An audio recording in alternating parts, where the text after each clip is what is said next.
कित्येक वर्षे मलाही मुख्यमंत्री व्हावं वाटतं, पण तो योग काही जुळून आलेला नाही। मुंबईतील कार्यक्रमात अजित पवारांनी पुन्हा बोलून दाखवली मुख्यमंत्री होण्याची इच्छा।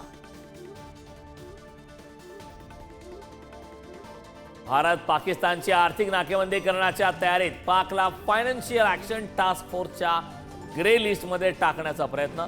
तर आंतरराष्ट्रीय नाणेनिधीच्या 7 अब्ज डॉलर्सच्या मदत पॅकेजवरही भारताचा आक्षेप।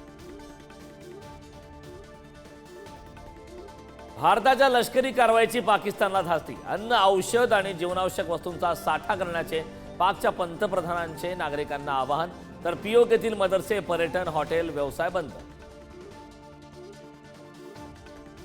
भारतीय सीमेवर पाकिस्तानच्या कुरापती सुरू। सलग 9व्या दिवशी शस्त्रसंधीचं उल्लंघन। जम्मू काश्मीरच्या कुपवाडा, उरी आणि अखनूर भागात एलओसीवर अंधाधुंद गोळीबार। भारतीय सैन्याकडून देखील चोख प्रत्युत्तर।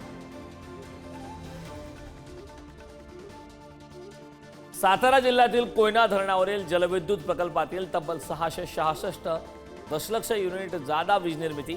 एप्रिल महिन्यात ही मुबलक पाणी साठ्यामुळे वीज निर्मितीबाबतची राज्याची चिंता दूर।